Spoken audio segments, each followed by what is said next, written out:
बच्चों, आज हम आपको बताएंगे कि कोई भी जो बिंदु होता है वो किस चतुर्थांश में स्थित है।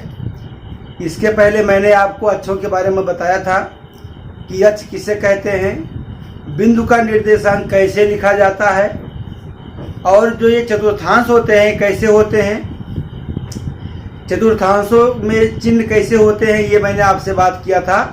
फिर भी थोड़ा सा बात करेंगे आपसे दोबारा।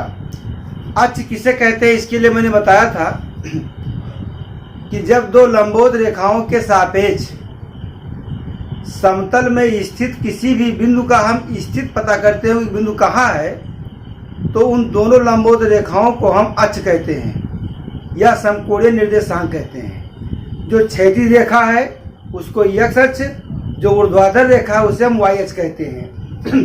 ये आपको बताया गया था। ये देखिए,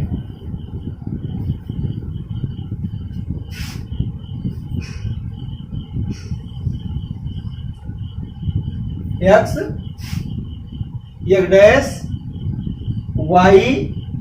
y डैश, ये आपका मूल बिंदु है। ठीक, तो हम क्या देखते हैं कि x अक्ष और y अक्ष जो होते हैं ये कार्तीय तल को 4 भागों में बांट देते हैं, और जिन 4 भागों में बांटते हैं उनको हम कहते हैं कि ये 4 चतुर्थांश हैं। काउंटिंग कहाँ से होती है, तो आपको मैंने बताया है पिछले वाले लेक्चर में कि ये हमारा पहला कोऑर्डिनेट है, ये दूसरा है, ये तीसरा है और ये चौथा है। ठीक, कुछ बच्चों को चिन्ह को लेके प्रॉब्लम होती है, तो ध्यान दीजिएगा, चिन्ह की समस्या से खत्म होनी चाहिए। क्या है, ये मूल बिंदु है, ये आपका जो है ये मूल बिंदु है, ये मूल बिंदु है, ये आपका y अक्ष है, ये आपका x अक्ष है। तो भाई यहाँ पे डैश लगा हुआ है, यहाँ पे डैश लगा है। डैश का मतलब होता है निगेटिव से, यक्स डैश का मतलब होता है ऋण यक्स अक्ष, निगेटिव एक्सिस, ऋण यक्स अक्ष।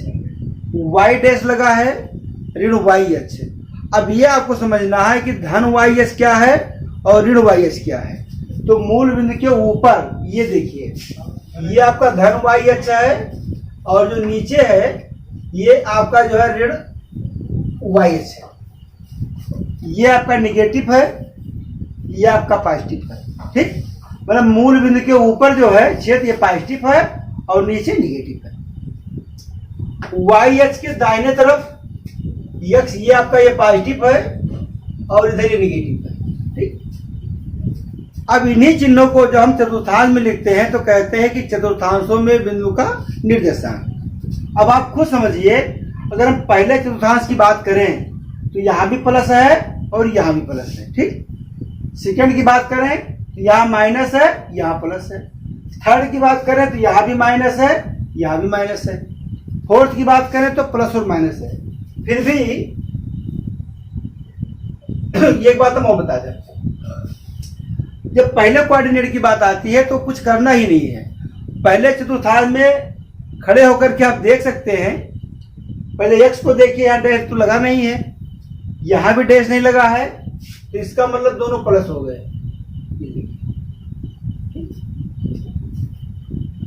x और y कैसे दोनों में प्लस हैं, इसको ये प्लस हुआ।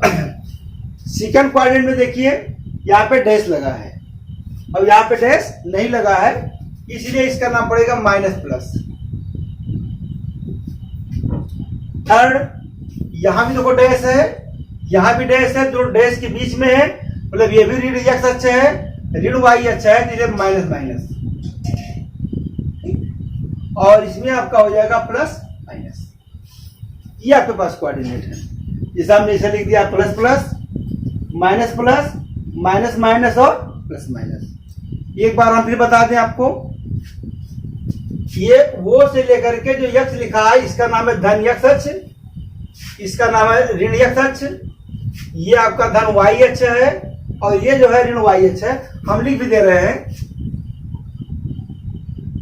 धन x अक्ष, तो जो धन x अक्ष है उसका नाम है OX, ऋण x अक्ष ये OX डैश, धन वाई एच वो वाई, ऋण वाई एच वो वाई डैश, ये इसका नाम। ठीक, आज के बाद अब कभी पूछें कि ये कौन सा अक्ष है, तो जवाब आपका रहेगा ऋण वाई अक्ष है, धन वाई अक्ष है, धन यक्ष है और ऋण वाई। ठीक, तो इस तरह से इसको पहचान जाते हैं। प्रथम कोऑर्डिनेट में चिन्ह क्या है, प्लस प्लस, सेकेंड में माइनस प्लस, थर्ड में माइनस माइनस और फोर्थ में प्लस माइनस।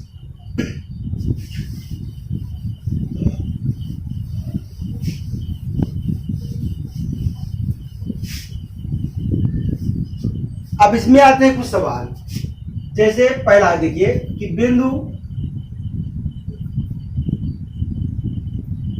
2,3 किस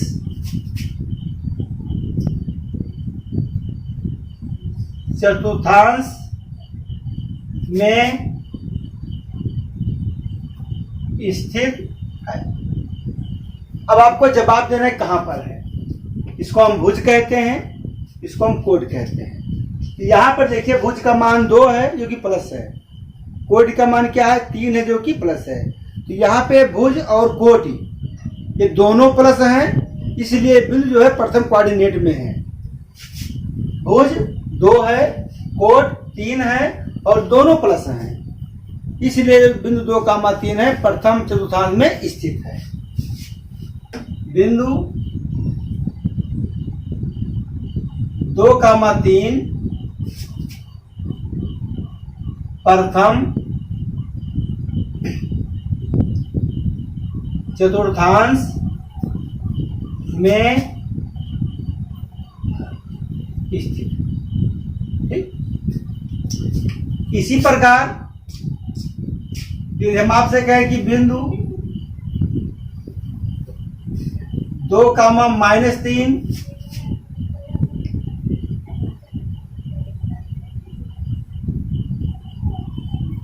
किस चतुर्थांश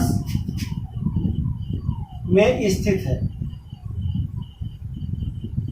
ठीक, तो यहां पर हम ये देख रहे हैं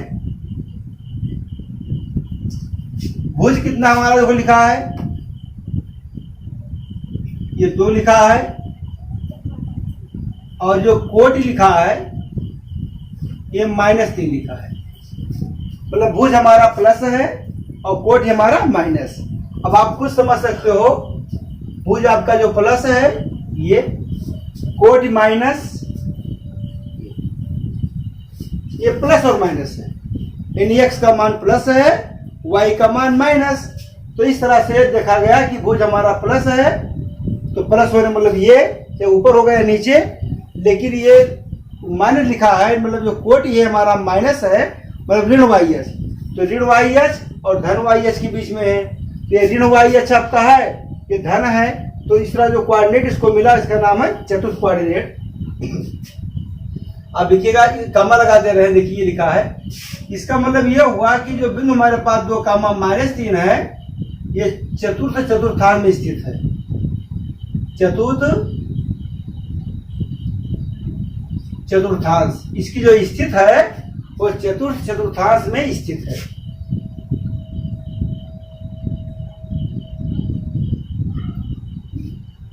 अब इसी प्रकार देखिए हम ये लिख रहे हैं बिंदु -4,6 किस चतुर्थांश में स्थित है। ठीक है, तो हम देखते हैं कि यहां पे जो भुज है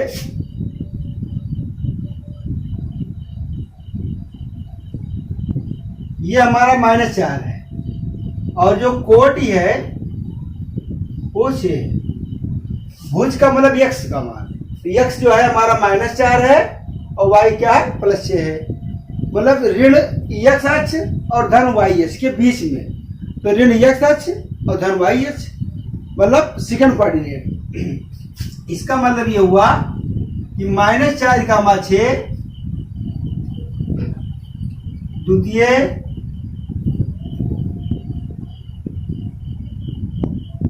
चतुर्थांश में स्थित है। सबसे अच्छी बात होती है ये थर्ड कोऑर्डिनेट कहीं दिया जाए तो थर्ड की तो पहचान ही अलग है। थर्ड में क्या होता है कि हमेशा ये भुज और कोट दोनों ऋणात्मक होते हैं। तो अगला एग्जांपल देखिए, इस हमने यहाँ लिखा है -3 -4 किस चतुर्थांश में है?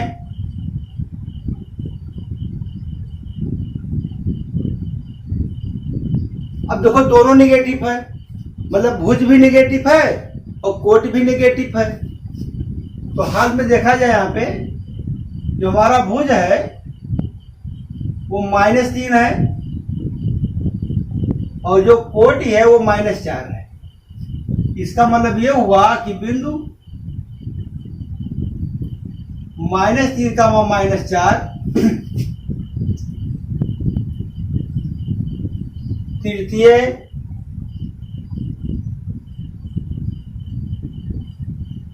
चतुर्थांश में स्थित है। ये थर्ड कोऑर्डिनेट में है। तो आपको मैंने 4 एग्जाम्पल दिया है चारों कोऑर्डिनेट के, कि पहले में क्या है प्लस प्लस था, दूसरे में क्या है माइनस प्लस है, तीसरे में माइनस माइनस है, चौथे में प्लस माइनस है। ठीक, ये देखा जाए तो पहला और तीसरा जो है याद करना बहुत आसान है। पहले में दोनों प्लस हैं, तीसरे में दोनों माइनस। जो भी कंफ्यूजन होता है यहां और यहां से होता है, जबकि इसका है माइनस प्लस और इसका है प्लस माइनस। ये माइनस प्लस सेकेंड और प्लस माइनस क्या लिखा, ये फोर्थ। ये ध्यान रखना है। बाकी ये आपका फर्स्ट है, ये आपका थर्ड है। अब इसके बाद में क्या होता है, कुछ बिंदु ऐसे होते हैं जहां पे एक प्लस होता है दूसरा गायब होता है, मूल बिंदु यह रहता है। अब इसको आप देखें,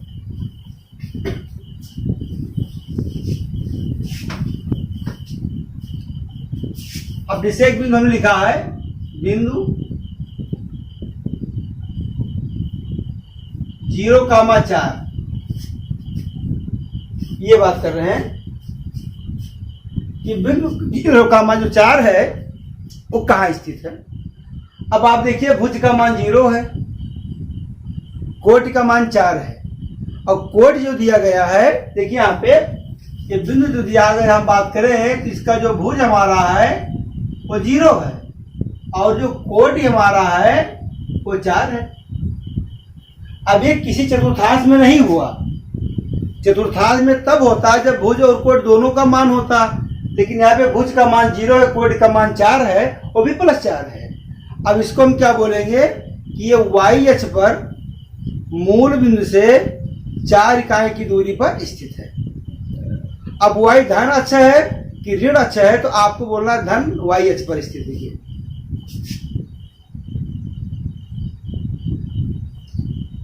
बिंदु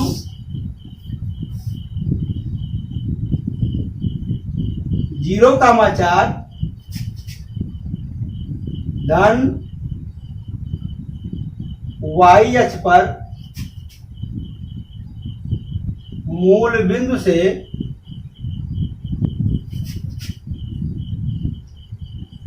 4 इकाई की दूरी पर स्थित है। ये बात हुई। अब एक बिंदु हम और नाम लेते हैं, बिंदु पॉइंट वही रहेगा, देखिए 4,0। वहां 0,4 था, 4,0 कहाँ स्थित है, तो यहाँ पे भुज का मान क्या है 4 है, कोटि का मान 0 है, मतलब ये भुज है। भुज का मतलब x अक्ष पर स्थित है, कामा धन x अक्ष पर मूल बिंदु से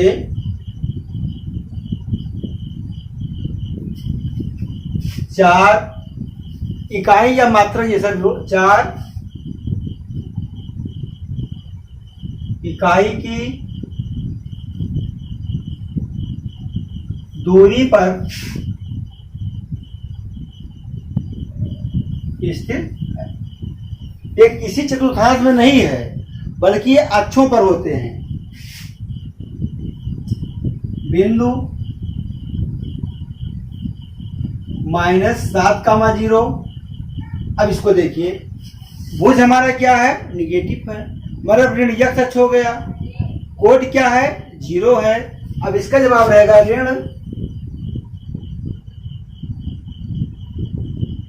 x अक्ष पर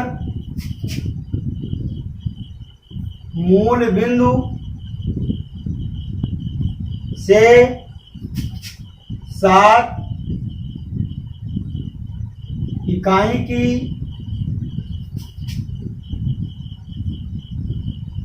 दूरी पर स्थित है। 8 बिंदु 0,-9 देखिए 0,-9 ये कहाँ है, तो ये भुज हमारा 0 है, कोट हमारा -9 है। ये आपका जवाब रहेगा ऋण y अक्ष पर मूल बिंदु से 9 इकाई की दूरी पर स्थित है।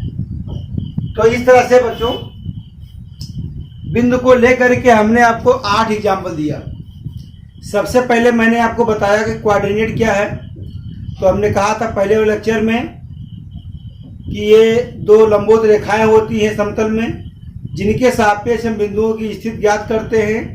तो ऐसी स्थिति में 2 लंबवत रेखाओं को हम अक्ष का नाम देते हैं। ठीक, ये जो x अक्ष और y अक्ष होते हैं, ये काटते तल को 4 भागों में बांटते हैं।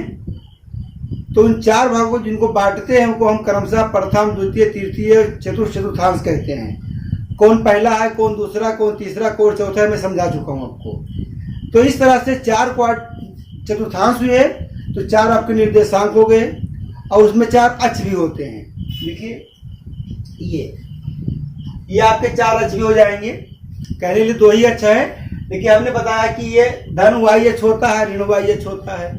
धन x अक्ष होता है, ऋण x अक्ष होता है। धन x अक्ष और ऋण y अक्ष को कंबाइन करके x अक्ष कहा जाता है।